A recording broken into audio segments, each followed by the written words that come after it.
Hello साथियों, आप सभी का स्वागत है आपके अपने यूट्यूब चैनल पर। तो साथियों, हम आपकी तैयारी को बेहतर से बेहतरीन करने के लिए और आपकी तैयारी में एक शानदार धार लगाने के लिए कर रहे हैं अपनी प्रैक्टिस क्लासेस। आज की क्लास आपके लिए काफ़ी शानदार रहने वाली है, क्योंकि हिंदी के आज हमने काफ़ी अच्छे अच्छे क्वेश्चन लिए आपके लिए। तो चलिए शुरू करते हैं आज की क्लास। आज का पहला क्वेश्चन है, कौन सा सामासिक पद बहुव्रीहि समास का सही उदाहरण है? आपको बताना है इनमें से कौन सा सामासिक पद बहुव्रीहि समास का सही उदाहरण है। ऑप्शन देखिए और आंसर कर दीजिए एक बार आप लोग। इनमें से कौन सा सामासिक पद बहुव्रीहि समास का सही उदाहरण हो जाएगा? तो कौन सा हो जाएगा? इसमें हो जाएगा पंचानन। कौन हो जाएगा? पंचानन। चलते हैं अगले क्वेश्चन पर, देखते हैं दूसरा क्वेश्चन कौन सा है। जिस समास में दोनों पद अप्रधान होते हैं वहां पर कौन सा समास होता है? क्या पूछ रहा है? ऐसा कौन सा समास होता है जिसमें दोनों पद क्या होते हैं? अप्रधान होते हैं। वहां पर कौन सा समास होता है? क्या द्वंद्व हो जाएगा, द्विगु, तत्पुरुष या फिर बहुव्रीहि हो जाएगा? तो आंसर कर दें एक बार। जहां पर दोनों पद जो हैं अप्रधान होते हैं वहां पर होता है कौन सा समास? बहुव्रीहि समास। क्लास में लगातार बने रहिए और एक बार वीडियो को सभी लोग शेयर कर देंगे। सभी लोग वीडियो को शेयर कर देंगे ज़्यादा से ज़्यादा। और जो लोग नए जुड़े हैं चैनल को सब्सक्राइब कर लीजिए, पुराने लोग शेयर कर दें चैनल को। चलते हैं अगले क्वेश्चन पर। पुरोगामी का विलोम क्या होगा? आपको बताना है पुरोगामी का विलोम क्या हो जाएगा। ऑप्शन देखिए और आंसर कर दीजिए। पुरोगामी का विलोम क्या हो जाएगा? पुरोगामी का विलोम क्या हो जाएगा? हो जाएगा पश्चिगामी। क्या हो जाएगा? पश्चिगामी। ऑप्शन नंबर 2 इसका बिल्कुल सही। आगे चलते हैं। अनुरक्त का विलोम क्या हो जाएगा? अनुरक्त का विलोम क्या हो जाएगा आपको बताना है। क्वेश्चन नंबर 4 का हो जाएगा ऑप्शन नंबर ए। क्या हो जाएगा? विरक्त। अनुरक्त का विलोम क्या होता है? विरक्त। चलते हैं अगले क्वेश्चन पर। इनमें से कौन स्वर संधि का उदाहरण है? आपको बताना है इनमें से कौन सा उदाहरण जो है स्वर संधि का है। आपके लिए आज की क्लास काफ़ी इंपॉर्टेंट रहने वाली है। हर एक टॉपिक से क्वेश्चन लिया गया है। जितने भी टॉपिक होते हैं सभी से 2-2 क्वेश्चन लिए गए हैं। तो आप लगातार बने रहिए और आंसर दीजिए। देखिए आपके कितने क्वेश्चन सही निकलते हैं। अगर आपने 40 में से 25 तक क्वेश्चन सही कर लिए तो लगभग आपकी जो प्रैक्टिस है या फिर आपका जो सिलेबस है काफ़ी अच्छा चल रहा है और आप अच्छे नंबर ला सकते हो हिंदी में भी। तो बताइए इनमें से कौन स्वर संधि का उदाहरण है? क्वेश्चन नंबर 5 का हो जाएगा ऑप्शन नंबर सी। क्या हो जाएगा? पवन। देखते हैं अगला क्वेश्चन। पवन का सही संधि विच्छेद क्या हो जाएगा? आपको बताना है पवन का इनमें से सही संधि विच्छेद कौन सा है। ऑप्शन देखिए और आंसर कीजिए। सभी लोग क्लास को शेयर करते हुए चलिए। आपसे इतनी मेहनत के बदले सिर्फ हम यही मांगते हैं कि आप लोग क्लास को शेयर कर दिया करें। पवन का सही संधि विच्छेद क्या हो जाएगा आपको बताना है। क्वेश्चन नंबर 6 का हो जाएगा ऑप्शन नंबर डी। क्या हो जाएगा? पो प्लस अन। यानी ये बिल्कुल सही है। आगे चलते हैं। अनुनासिक व्यंजन कौन से होते हैं? आपको बताने हैं अनुनासिक व्यंजन कौन से होते हैं। आपको पता है अनुनासिक व्यंजन कौन से होते हैं? तो आंसर कर दीजिए एक बार। वर्ग के तृतीयाक्षर, वर्ग के पंचमाक्षर या फिर वर्ग के प्रथमाक्षर या फिर इनमें से कोई नहीं। प्रत्येक वर्ग जो होता है उसका जो 5वां अक्षर होता है वर्ग क्या होता है? का होता है और क्या होता है? चा होता है। का होता है, चा होता है और टा होता है। ता और पा, ये 5 वर्ग होते हैं। का, च, ट, त और पा। तो इनका जो 5वां अक्षर होता है वो कैसे होते हैं? वो सारे के सारे अनुनासिक होते हैं। कैसे होते हैं? अनुनासिक होते हैं। तो इसका हो जाएगा ऑप्शन नंबर 2 बिल्कुल सही। क्या हो जाएगा? ऑप्शन नंबर 2 बिल्कुल सही है। आगे चलते हैं। हिंदी वर्णमाला में स्वरों की संख्या है। आपको बताना है हिंदी वर्णमाला में स्वरों की कितनी संख्या है। आंसर कर दें। 8 है, 9 है, 11 है या फिर इनमें से कोई भी नहीं है। हिंदी वर्णमाला में स्वरों की संख्या कितनी है? क्वेश्चन बहुत ही बेहतरीन है साथियों। लगातार बने रहिए और आंसर करते रहिए। देखिए आप लोग 40 में से कितने सही सही आंसर कर पाते हो। स्वरों की संख्या कितनी होती है आपको बताने हैं। तो इसका हो जाएगा 11। कितनी होती है? 11। आगे चलते हैं। जो पहले कभी ना हुआ हो उसके लिए एक शब्द बताना है। जो पहले कभी ना हुआ हो क्या होता है वो? अद्भुत, अनुपम, अपूर्व या फिर अभूतपूर्व। आपको बताना है क्या होता है। अद्भुत होता है, क्या नहीं होता? अनुपम, ये भी नहीं होगा। तो क्या होता है इसका सही आंसर दीजिए आप। क्या हो जाएगा? इसका हो जाएगा अभूतपूर्व। क्या होता है? अभूतपूर्व। जो पहले कभी ना हुआ उसको कहते हैं अभूतपूर्व। देखते हैं अगला क्वेश्चन। विशेषण और विशेष्य के योग से कौन सा समास बनता है? आपको बताना है विशेषण और विशेष्य के योग से कौन सा समास बनता है। द्विगु समास, द्वंद्व समास, कर्मधारय समास या फिर तत्पुरुष समास। जो भाई और बहन नए जुड़ रहे हैं वो लोग चैनल को सब्सक्राइब कर लें एक बार, और वीडियो को लाइक कर दीजिए और ज़्यादा से ज़्यादा लोगों के पास शेयर करते चलिए साथ में। बताइए इसका क्या हो जाएगा, विशेषण और विशेष के योग से कौन सा समास बनता है, आपको ये बताना है। तो इसका हो जाएगा ऑप्शन नंबर सी, कौन सा बनता है, कर्मधारय बनता है। कौन सा, कर्मधारय समास बनता है। आगे चलते हैं, अगला क्वेश्चन है, अशुद्ध शब्द आपको इसमें बताना है कौन सा हो जाएगा। अभी तो 5 बजे हैं, या फिर यह मेरा ही हस्ताक्षर, या फिर प्यास के मारे प्राण निकल गए, या फिर अभी तुम्हें बहुत सी बातें सिखानी हैं। इनमें से 3 वाक्य तो शुद्ध हैं लेकिन एक अशुद्ध है, तो आपको बताना है इनमें से अशुद्ध कौन सा है। वो एक है, जो आपको क्या लग रहा है इनमें से कौन सा होगा शुद्ध, आंसर कर दीजिए एक बार। क्वेश्चन नंबर 11 का आंसर करिए सभी लोग। तो इसका हो जाएगा ऑप्शन नंबर बी। ये कैसा है, अशुद्ध वाक्य। यह मेरा ही हस्ताक्षर है, ये कैसा है, अशुद्ध वाक्य। इसमें क्या होगा, यह मेरे ही हस्ताक्षर है, हो जाएगा। आगे चलते हैं, द्वित का प्रयोग किस शब्द में नहीं हुआ है, क्या पूछा गया है। द्वित का प्रयोग किस शब्द में नहीं किया गया है। क्या सच्चा में नहीं किया गया, कुत्ता में, वल्गा में, या फिर बग्गा में। आपको बताना है इनमें से कौन सा ऑप्शन सही है। द्वित का प्रयोग किस शब्द में नहीं किया गया है, तो आंसर कर दीजिए आप लोग एक बार। क्वेश्चन नंबर 12 का, द्वित व्यंजन आपको पता है कौन से होते हैं, जहाँ पे 2 लगातार आते हैं, जैसे कि कुत्ता में 2 ता आती हैं, दिल्ली में 2 ला आती हैं, ऐसे। तो आप बताइए इनमें से ऐसा कौन सा है जिसमें द्वित व्यंजन का प्रयोग नहीं किया गया, तो वो है वल्गा। कौन सा है, वल्गा। बाकी सब में 2 व्यंजन है, एक आधा है और एक पूरा है। आगे देखते हैं, 5 लीटर दूध दे दो वाक्य में विशेषण है। विशेषण, विशेषण और संज्ञा सर्वनाम से संबंधित हमारी क्लासें, थ्योरी की क्लासें पढ़ी हुई, अगर आपने नहीं देखी है तो तुरंत जाना प्लेलिस्ट में और देख लेना एक बार, अगर आपको कोई कन्फ्यूजन है तो। नहीं तो फिर आप लोग आंसर कीजिए, अगर आपको आता है तो कोई दिक्कत ही नहीं है। बताइए 5 लीटर दूध दे दो में कौन सा विशेषण है। क्या निश्चित संख्यावाचक हो जाएगा, नहीं, अनिश्चित परिमाणवाचक और निश्चित में से इन दोनों में से एक है। तो बताइए इन दोनों में से कौन सा सही है। 5 लीटर यानी कि यहाँ पर क्या बता रहा है, निश्चितता बता रहा है, कितने लीटर चाहिए दूध उसको, 5 लीटर चाहिए। तो इसमें हो जाएगा निश्चित परिमाणवाचक। कौन सा हो जाएगा, निश्चित परिमाणवाचक, यानी ऑप्शन नंबर सी इसका बिल्कुल सही है। देखते हैं अगला क्वेश्चन, उबटन शब्द का तत्सम बताना है आपको, क्या हो जाएगा। उबटन शब्द का तत्सम क्या हो जाएगा,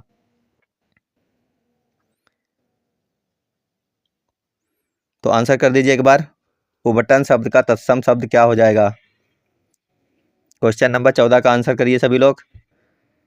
इसका हो जाएगा ऑप्शन नंबर डी, क्या हो जाएगा, उर्ध्वतन। क्या हो जाता है, उदरतन। क्या, आगे चलते हैं, मछली का पर्यायवाची है। इनमें से मछली का कौन सा पर्यायवाची आपको बताना है। क्या जलचर है, जलज है, मैस, या फिर पंकज है। मछली का पर्यायवाची कौन सा हो जाएगा, ऑप्शन नंबर ए, जलचर क्या होता है मछली का पर्यायवाची। आगे चलते हैं, धन का विशेषण क्या होगा आपको बताना है। धन का विशेषण, धन का विशेषण क्या हो जाएगा। धन का विशेषण बताना, धनिक, धान्य, धनी, या फिर सभी हो जाएंगे। तो धन का विशेषण क्या होता है, धनी होता है। राम बहुत धनी व्यक्ति है, कैसा, धनी, यानी धन का विशेषण हो गया धनी। आगे चलते हैं, सीता अत्यंत सुंदर है। क्या बता रहा है, सीता कैसी है, अत्यंत सुंदर है। कितनी सुंदर है, अत्यंत सुंदर है। इसमें पूछा गया है अत्यंत है, आपको बताना है इसमें अत्यंत क्या है। विशेषण है, गुणवाचक है, विकारी शब्द है, या फिर प्रविशेषण है। सीता अत्यंत सुंदर है में अत्यंत क्या है आपको बताना है। विशेषण है, गुणवाचक है, विकारी शब्द या फिर प्रविशेषण है। जो विशेषण की विशेषता बताता है उसको क्या कहते हैं, प्रविशेषण कहते हैं। इसमें सुंदर तो विशेषण है, इसकी विशेषता कौन बता रहा है, अत्यंत बता रहा है कि सीता क्या है, सुंदर है। कितनी, अत्यंत सुंदर, यानी कि इसमें हो गया प्रविशेषण है अत्यंत। आगे चलते हैं, टेलीफोन शब्द किस भाषा का आपको बताना है। टेलीफोन शब्द किस भाषा का है, क्वेश्चन नंबर 18 का आंसर कीजिए। टेलीफोन शब्द रूसी है, डच है, फ्रेंच, या फिर यूनानी है। टेलीफोन शब्द किस भाषा का है, सभी लोग आंसर करिए एक बार, और क्लास को शेयर करते चलिए ज़्यादा से ज़्यादा लोगों के पास। वीडियो को लाइक भी करते चलिए आप लोग। टेलीफोन शब्द किस भाषा का है, तो इसका हो जाएगा ऑप्शन नंबर डी, यूनानी भाषा का है। किस भाषा का, यूनानी भाषा का है। आगे देखते हैं, अभिषेक बाजार जा रहा है, इस वाक्य में उद्देश्य है, आपको बताना है। अभिषेक बाजार को जा रहा है, तो इसमें उद्देश्य क्या हो जाएगा, खरीदारी हो जाएगा, अभिषेक हो जाएगा, घूमना, या फिर बाजार। इसमें उद्देश्य क्या हो जाएगा, आंसर कर दीजिए सभी लोग। आप लोग रोज़ करते रहिए प्रैक्टिस क्लासेस, 3 दिन बची हैं। जितनी ज़्यादा आप प्रैक्टिस करके जाओगे एग्जाम में, उतना ही मज़ा आने वाला है एग्जाम में। तो इसका बताइए क्या हो जाएगा, इसमें हो जाएगा अभिषेक, इसका उद्देश्य क्या है? अभिषेक। देखते हैं अगला क्वेश्चन। हिंदी किस भाषा परिवार की भाषा है? बताइए। द्रविड़ है, चीनी तिब्बती, ऑस्ट्रिक या फिर भारोपीय। हिंदी किस भाषा परिवार की भाषा है? तो काफ़ी आसान क्वेश्चन, इसका क्या हो जाएगा? भारोपीय। देखते हैं अगला क्वेश्चन। हिंदी भाषा का जन्म हुआ है, आपको बताना है हिंदी भाषा का जन्म किससे हुआ है? अपभ्रंश से हुआ है, लौकिक संस्कृत से हुआ है, वैदिक संस्कृत से हुआ है या फिर पाली प्राकृत से हुआ है? हिंदी भाषा का जन्म आपको पता है किससे हुआ है? अपभ्रंश से हुआ है। देखते हैं अगला क्वेश्चन। शुद्ध वर्तनी का चयन करना है, कृपा इनमें से कौन सा शुद्ध लिखा है? कृपा कौन सा शुद्ध लिखा हुआ है? आंसर कर दीजिए सभी लोग। पहला, दूसरा, तीसरा या फिर चौथा, कौन सा ऑप्शन सही हो जाएगा इनमें? क्वेश्चन नंबर 22 का हो जाएगा ऑप्शन नंबर 2, ये सही लिखा हुआ है, कृपा। चलते हैं अगले क्वेश्चन पर। जलज शब्द है, आपको बताना है जलज शब्द कैसा है? जलज रूढ़ है, यौगिक है, योग रूढ़ या फिर देशज है? जलज शब्द जो है कैसा है? रूढ़, यौगिक, योग रूढ़ या फिर देशज? तो आंसर कीजिए एक बार। जलज शब्द कैसा है? योग रूढ़ है। कैसा है? योग रूढ़। चलते हैं अगले क्वेश्चन पर। सुहाग के नूपुर के रचयिता कौन है? आपको बताना है सुहाग के नूपुर के रचयिता कौन है? आंसर कीजिए सभी लोग। आंसर कर दें एक बार। सुहाग के नूपुर के रचयिता इनमें से कौन है? वो कौन है साथियों? वो है अमृतलाल नागर। कौन है? अमृतलाल नागर हैं सुहाग के नूपुर के रचयिता। आगे चलते हैं। बेइंसाफी में उपयुक्त या फिर प्रयुक्त उपसर्ग है, आपको बताना है बेइंसाफी में कौन सी उपसर्ग का प्रयोग किया गया है? बेइंसाफी में इनमें से किस उपसर्ग का प्रयोग किया गया है? ये मुख्य शब्द क्या होता है? ये होता है इंसाफी। क्या है? इंसाफी से बना है बेइंसाफी, तो इसमें लगा क्या है? इसमें जोड़ दिया गया है अलग से बे, यानी ऑप्शन नंबर 2 इसका बिल्कुल सही हो जाएगा। क्या जोड़ा गया है? इंसाफी लिखा था पहले से, बे लगा दिया गया तो क्या हो गया? बेइंसाफी। आगे चलते हैं। तोता डाली पर बैठा है, वाक्य में कारक है। तोता डाली पर बैठा है, वाक्य में कारक कौन सा हो जाएगा? संप्रदान, करण, अधिकरण या फिर कर्ता? तोता कहाँ पर बैठा है? डाली पर बैठा है, तो बताइए इसमें कौन सा कारक हो जाएगा? इसमें हो जाएगा अधिकरण कारक। कौन सा है? अधिकरण कारक। आगे चलते हैं। गीता हाथ से मारती है में कौन सा कारक है? गीता किससे मार रही है? हाथ से मार रही है, इसमें कारक पूछा गया कर्ता, अपादान, अधिकरण या फिर करण? कौन सा कारक हो जाएगा आपको ये बताना है। क्वेश्चन नंबर 27 का हो जाएगा ऑप्शन नंबर डी, करण कारक इसमें है, करण कारक। आगे चलते हैं। कुदाली से खोदता है, कुदाली से खोदा जा रहा है, इस वाक्य में प्रयुक्त कारक क्या है? कुदाली से खोदता है, इस वाक्य में कारक क्या हो जाएगा? करण, कर्म, अपादान, संबंध। तो आंसर कीजिए एक बार। बहुत अच्छे अच्छे क्वेश्चन लेकर आए हैं आपके लिए, ये ऐसे ही क्वेश्चन एग्जाम में आते हैं। आज आप बताना आपके कितने क्वेश्चन सही निकले 40 में से। कुदाली से खोदता है, इस वाक्य में प्रयुक्त कारक क्या हो जाएगा? इसका हो जाएगा ऑप्शन नंबर ए, क्या है? करण कारक। आगे चलते हैं। रवि पेड़ से गिर पड़ा, कहाँ से गिर रहा है रवि? पेड़ है उसके ऊपर चढ़ रहा है रवि, और यहाँ से क्या हुआ? गिरा के नीचे, ये नीचे गिर पड़ा, यानी कि पेड़ से क्या हुआ? अलग हो गया। तो अलगाव की दशा में कौन सा कारक होता है आपको ये बताना है। संप्रदान होता है, अधिकरण, अपादान, फिर संबंध। रवि पेड़ से गिर पड़ा, इसमें कौन सा हो जाएगा आपको बताना है, तो इसका हो जाएगा ऑप्शन नंबर सी, कौन सा है? अपादान कारक। आगे चलते हैं।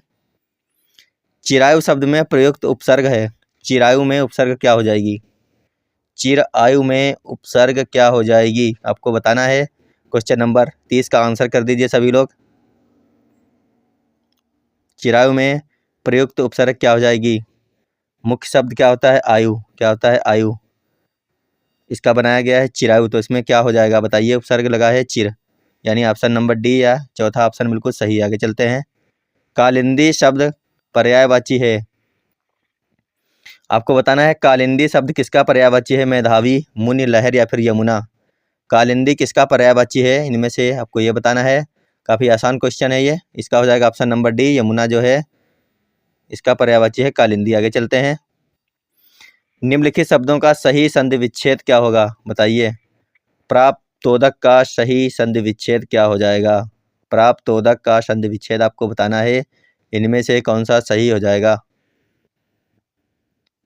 आंसर कर दीजिए एक बार। तो इसका हो जाएगा ऑप्शन नंबर ए प्राप्त धन उदक यानी प्राप्तोदक। आगे चलते हैं। भवति क्या है? भवति, इसका संधि विच्छेद बताना है, क्या है, कैसे लिखा जाएगा भवति? क्वेश्चन नंबर 33 का बताइए भवत कैसे लिखा जाएगा? तो इसका हो जाएगा ऑप्शन नंबर बी भो प्लस इति यानी भवति। चलते हैं अगले क्वेश्चन पर। पाठशाला किस प्रकार का शब्द है? आपको बताना है, रूढ़ है, यौगिक है, या फिर योग रूढ़ है, या फिर इनमें से कोई नहीं है। पाठशाला किस प्रकार का शब्द है आपको ये बताना है। क्वेश्चन नंबर 36 का आंसर कीजिए एक बार। सभी लोग ज़्यादा से ज़्यादा लोगों के पास क्लास को शेयर कर दें एक बार। और आप लोगों को पता है कि सीटेट की क्लास आपकी AVS से संबंधित जो है प्रीवियस और क्वेश्चन की क्लास रात को रोज़ 10 बजे आने वाली है। एक क्लास हो चुकी है कल और आज दूसरी क्लास आएगी इसकी। तो जो लोग जुड़ रहे हैं, जिन्होंने कल क्लास नहीं देखी थी वो लोग ज़रूर देखना आज, और जिन लोगों ने देखी थी वो लगातार देखते रहिए। आपके लिए काफ़ी फ़ायदेमंद होने वाली हैं वो क्लासेस, क्योंकि सीटेट के क्वेश्चन बार बार वहीं से बनते हैं जो आपको करवाई जा रही हैं। पाठशाला किस प्रकार का शब्द है? तो इसका आंसर क्या हो जाएगा? इसका आंसर हो जाएगा सी। कैसा है? यौगिक। का जो है, का वर्ण किसके योग से बनता है? इनमें से ऐसा कौन सा योग है जो का बनाने के लिए प्रयुक्त है, उपयुक्त है, मतलब सही है? आंसर करिए एक बार। तो इसका हो जाएगा ऑप्शन नंबर ए। क्या हो जाएगा? यह बिल्कुल सही है। आगे चलते हैं। ऊष्म और संयुक्त कितने प्रकार के होते हैं? आपको बताना है। ऊष्म और संयुक्त किसके प्रकार हैं? स्वर के हैं, व्यंजन के हैं, या फिर दोनों के हैं? ऊष्म और संयुक्त किसके प्रकार हैं? तो ऊष्म व्यंजन होते हैं और संयुक्त भी व्यंजन ही होते हैं। तो फिर क्या हो गया? ये व्यंजन है। क्या है? व्यंजन, यानी ऑप्शन नंबर 2 इसका बिल्कुल सही है। ऊष्म व्यंजन कौन कौन से होते हैं? ऊष्म व्यंजन आपको बताना है कौन कौन से होते हैं। आंसर कर दीजिए सभी लोग एक बार कमेंट बॉक्स में, बताइए ऊष्म व्यंजन कौन कौन से होते हैं। ऊष्म व्यंजन कौन कौन से होते हैं? एक यारी सा होती है, सा होती है, ये सा होती है और हा होती है। सब कैसे हैं? ऊष्म व्यंजन है। और संयुक्त व्यंजन कौन से होते हैं? आपको बताया गया था छत्र, ज्ञ और स्रा जो हैं ये संयुक्त व्यंजन होते हैं। आगे चलते हैं। स्पर्श व्यंजन कितने प्रकार के होते हैं? क्या 15 होते हैं, 20, 24 या फिर 25? स्पर्श व्यंजन कितने प्रकार के होते हैं? तो आंसर करिए एक बार। स्पर्श व्यंजन कितने प्रकार के होते हैं? तो इसका हो जाएगा ऑप्शन नंबर डी, यानी कि 25 प्रकार के होते हैं। कैसे? क, च, ट, त और प, इनमें 5-5 होते हैं। ये सारे के सारे कैसे होते हैं? स्पर्श व्यंजन कहे जाते हैं। कचट तप में जितने भी होते हैं 5-5 होते हैं। तो ये सारे के सारे कैसे होते हैं? स्पर्शी होते हैं। तो 5, 10, 15, 20 और 25 कितने हो गए? 25। आगे चलते हैं। श जो है कौन सा व्यंजन? आपको बताना है श कौन सा व्यंजन है। संयुक्त व्यंजन है, अंतस्थ व्यंजन है, ऊष्म व्यंजन या फिर स्पर्श व्यंजन है। जो सा लिखा हुआ है वो किस प्रकार का व्यंजन है? संयुक्त, अंतस्थ, ऊष्म या फिर स्पर्श? अभी अभी आपको करवा चुके हैं। ये जितनी भी शाह होती हैं वे सब कैसे होते हैं? ऊष्म होते हैं। कैसे होते हैं? ऊष्म व्यंजन होते हैं। तो साथियों आप लोग कमेंट बॉक्स में बताना आज की हमारी क्लास कैसी लगी। आज क्लास में हमने सभी प्रकार के क्वेश्चन लिए थे, चाहे हिंदी साहित्य के हों या फिर हिंदी व्याकरण से हों। तो कमेंट बॉक्स में बताइए आपके 40 में से कितने क्वेश्चन सही निकले हैं। और सिर्फ आपसे हम इतना ही बोलते हैं कि आप लोग क्लास को शेयर कर दिया करें, क्योंकि क्लास बनाने में काफ़ी मेहनत लगती है। आपको लगता है कि 15 मिनट में क्लास ये ख़त्म हो रही है तो 15 मिनट ही लगते होंगे। नहीं, ऐसा नहीं है। कम से कम 2 से 3 घंटे लग जाते हैं एक क्लास को बनाने में। तो आप लोग मेहनत को देखिए और क्लास को शेयर कर दिया करें ज़्यादा से ज़्यादा। तो वीडियो देखने के लिए धन्यवाद। Bye bye.